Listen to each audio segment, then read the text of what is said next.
Hi everybody, Richard Tromans here again at Artificial Lawyer TV. Today we're doing a bit of a special episode talking to Tim Pullan and Dom Conte, who together have created a new tech consultancy, which they're going to tell us about in a minute, called Purple. Anyway, great to have you on the show, Tim and Dom. Thank you. Thank you, Richard.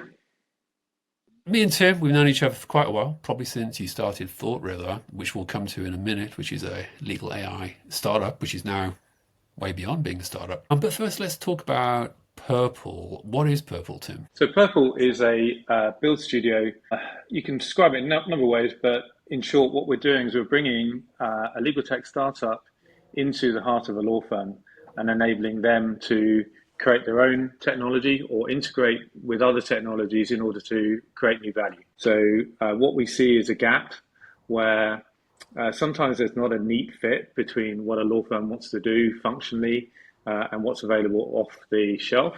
And so what we're bringing is a capability that enables them to prototype. So really make tangible an idea, to kind of prove or disprove it, to iterate on that, to turn that into production quality build, and also to commercialize it. And we can do one or all of those stages depending on how the journey of that idea progresses.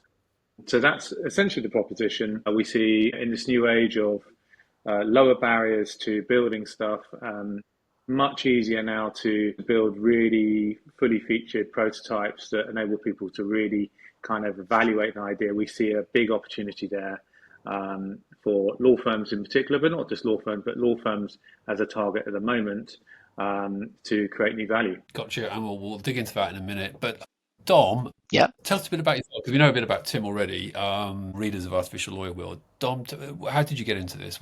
Where were you before? Sure. So I'm a repeat founder, actually, by background. I've had a number of companies over the years, but I'm an ex-practicing solicitor, so qualified at Hogan Lovells, practiced there, and at Gowling WLG for a number of years. And then most recently, I was the chief product officer at a company called Avail, which built real estate AI for the legal real estate market. And we were used by the majority of the top 100 law firms by the time that I left. But I started there back in 2020, just before lockdown, and built that from really nothing to where it is today. So I'm deep into the product side of it, have a very good idea of the pain points that law firms across the entire city are facing on a daily basis. And that's really what led to Purple. It was that shared acknowledgement between Tim and I that law firms are really struggling, and what we want to do is try and accelerate those processes that are happening internally to almost bring this pre-packed team of AI experts to the law firm and go, hey, look, we're here. We've done this before. We know what we're doing, and we know how you operate as an organization. So there's no need to hire a huge team of software developers and roll the dice on whether they're going to actually deliver for you or not. You can bring us in as experts, and we will make sure that we solve those pain points that are unique to your firm. And I think that's the real niche here, is that your firm has particular things it wants to solve that may not be universal. It may not be something that a vendor out there actually wants to solve. And we're here to do that for you. Gotcha. So could you, Tim or Don, both, what would be a classic example? You may be already doing projects, but what would be a classic example of something that a law firm would bring you in to do? So this is something that they're building completely DIY? I'll give you an example, completely anonymized, so that we're not identifying any particular clients. And you can pull me back if you want, Dom. But, so a law firm that handles a lot of very complex international regulatory processes for their clients, maintains those regulatory processes over many years, and that's fundamental to their business. And there is just no kind of system out there that currently handles that work for them.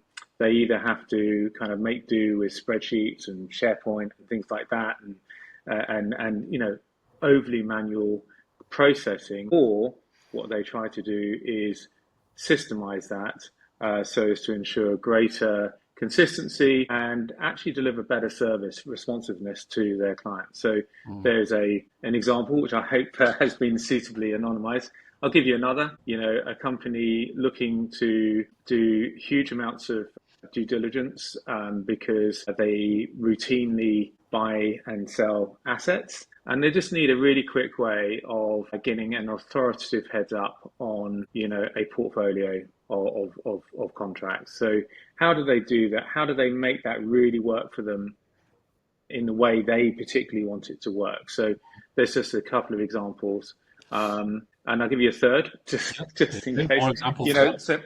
So law firms who are, and we're talking to a number at the moment about this, who have got innovation programs. So in a sense, what they're doing is harvesting ideas across their organization, and they're looking to basically put them through a process, a filter, if you like, that can lead them to focus on just the few gems that are really the very best, and then really take those in an accelerated fashion into a place where they can generate value for the law firm, efficiency, but probably more value for the clients. And so we can help building the workflow that those ideas go down, or you're building the actual things that come out the other end of it. So we won't sort of say to the law firm, this is what you should do. The law firm, generally speaking, have already that they desire to do this, but what they need are people who can help them build that detailed process, to make it an effective engine for bringing these ideas through. And that's where we come in. And so yes, we'll help them configure the actual process, but we'll also at the business end of that process, we're delivering capability that enables them to turn it into real stuff. And that's what we're really good at. We're really good at accelerating that process of making stuff tangible.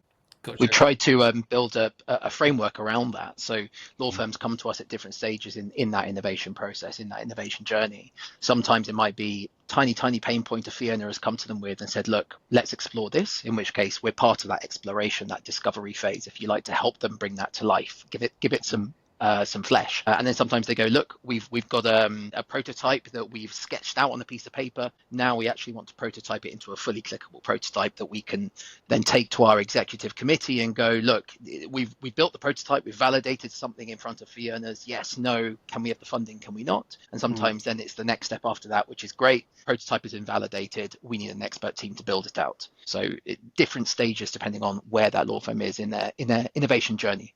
And in terms of the components, I mean, I've seen, I'm sure you have too, several legal tech consultancies, some have already disappeared from the market, in a very short space of time, but that have come in and are effectively saying, look, I know how to use LLMs, I know how to use generating skills as well. You just tell us what to do and we'll hook you up. And we'll do all of that. And I think perhaps some of them initially did well, but then they didn't get a lot of mileage eventually because the larger firms with their own innovation teams were just like, well, hold on a minute, hooking up to an LLM, well, we can do that.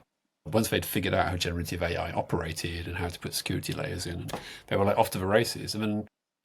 What are the components? Are you kind of saying, hey, look, we know how to configure and use LLMs better than other people, or we'll bring in legal tech tools which we know of and connect those into it? What are the components? Yeah, I think that sounds a bit narrow, just someone coming in, low value, potentially helping a law firm understand how to configure LLMs, agents and things like that. Now, what we're bringing in is product expertise. We're bringing in a full stack of legal tech product expertise. So how do you actually build a product, iterate on it, acquire that product user fit, take it to market, win your first client, scale that? Those are skills which are quite rarefied, particularly in the legal tech space. There's very few people who have actually done that and who are available to help those law firms on that journey. So it's quite different to what you've just described there. So but if a firm came to you and said, hey, we've just bought a license for X, but we want to do some customization of it, would you work with them on that? Or would you say, no, that's not the kind, we want to build stuff from scratch for you? We're not kind of, just very early in our journey, I'll just say. So like all good startups, we've started with a kernel of a good idea, which has had very good response and traction with the market so far. But, we will refine that over time. So I'll just put my stake in the sand on that one. But, what you've just described would not be a typical project for us. So, we're not trying to, compete with consultancies that do CLM implementations and things like that. It's not, and configurations, it's not really our bag. We're here for people who are really looking to create things which aren't in existence today. So you're design and build, basically. Design, We, build, prototype, test, handover. yeah, and the commercial piece around that. So the commercial wrap. Is it worth doing it? Yeah. Are there enough clients out there? Yeah. Is the need burning enough? So it's that full stack product capability we bring. On that point about clients, I mean, is the idea to build things which then those law firms can then use as revenue generators? The way that, say, for example, A&O Sherman uses, they've got over the years, they've had various products which they've used, which actually generate money for them. And other firms have done that. Or is it more inward facing? They're not meant to generate any revenue. They're just meant to make life more efficient for the lawyers. Dom, you take that. I've done too I much think talking. ultimately they're all revenue generators. It just depends how you want to generate that revenue. So you can generate revenue by having it as an internal facing tool. You can have it as you sell it to your clients, or you could have it that maybe you spin it off and you sell it to other law firms and generate money from the wider market. These are all just variations of the same goal. We advise on all of these. So fundamentally it's about the business case, and that's what we can help with as well. So we actually help that law firm make that decision around buy, build, partner. Do we kill it or do we invest in it? And I think that's something that law firms really struggle with, or they struggle to find the resources and time to really focus on individual pain points, especially if you've got, let's say, 150 different ideas come in from your fee earners because you've done a big innovation session or conference or something similar internally. And that's a very popular thing for firms to do now.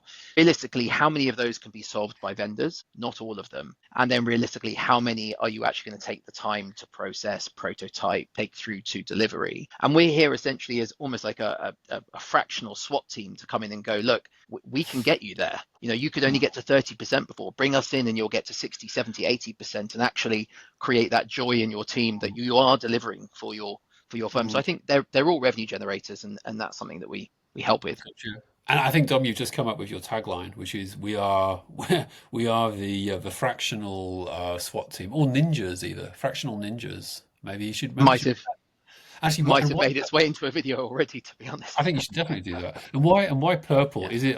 Tim? Are you a big fan of Deep Purple? And if so, which is your favourite song? But if not, then you don't have to answer that question. I'm not like I do like Deep Purple, and obviously I learned how to play Is It Smoke Over Water, and annoyed people in guitar shops. And I've even been to the town in Switzerland where do you know the town? It's on Lac Léman, Lake Geneva. There's a Montreux. That's right. Okay. That's where they had the idea for that song. But no. So one thing that I found out working with Dom is Dom's creative genius is just burned far brighter than mine. And I came up with lots of ideas that I thought were completely knockout. But you just sit around one day and someone says, "Oh, why don't we just call it Purple?" And you say, that's pretty good actually, and you don't know why exactly. It just resonates. And I think there is a backstory to it. So I'll tell you the backstory. I think the backstory is a slightly dull, but it is a backstory anyway. So the purple is this sort of blue of the conservatism, but the trust of the profession, kind of meeting the red hot innovation of tech, and then you get sort of a purple. It's the Matrix. It's the Matrix, blue pill, red pill. Together. I see. I know. Yeah. I thought it was related to the whole imperial purple that the Romans used. That the symbol of greatness was purple. We can lead into that too. Yeah. So many angles. Yeah, we're running out of time. Last couple of questions. I've got to ask this because people will be wondering. Tim, obviously, people who have followed your career know that you created Thoughtriver, which was, along with a whole bunch of other companies, in sort of 2016, I think, if that's correct. Same as Artificial Lawyer. Exactly, which is why I think, obviously we've been kind of parallel tracks in some ways. Was a NLP contract review tool aimed at the in-house market, and it is still going. In fact, it's going through a bit of a renaissance at the moment. The question is, if you don't mind me asking, why did you leave? So I had an amazing journey with Thoughtriver, as you know. You and I lived through that, and really proud of what we built. But after 10 years, you get to a point where it's time for you to do something else. I wanted to do something a bit different. I wasn't quite sure, to be honest, at the time, and therefore I took probably much longer out than I thought I would, to be honest. But the idea around the Build Studio, not sort of having a product idea and then trying to take it to market, but really going to market in order to sort of generate the product ideas is essentially what we're doing here. And I decided that's the kind of business I wanted to lead.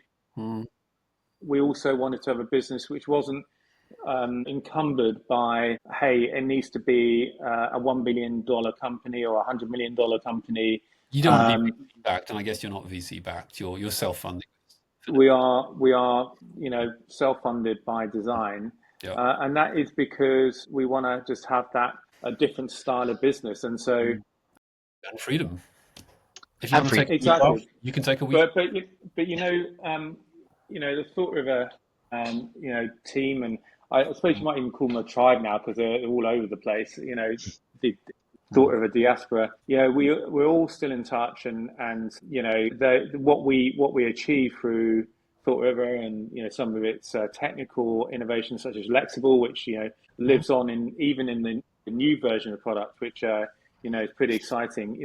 That's all great stuff. But I think that for most people who have been founders in tech, 10 years is quite a long stint, and so for me, time to go purple. Yeah.